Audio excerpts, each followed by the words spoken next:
বাংলাদেশের বাঘ তারেক রহমান, বাংলাদেশের অপর নাম তারেক রহমান, বাংলাদেশের অপর নাম জিয়াউর রহমান স্লোগান দিতেছে।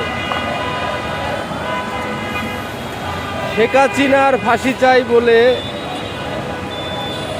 জাতীয়তাবাদী দল বিএনপির বিশাল মিছিল।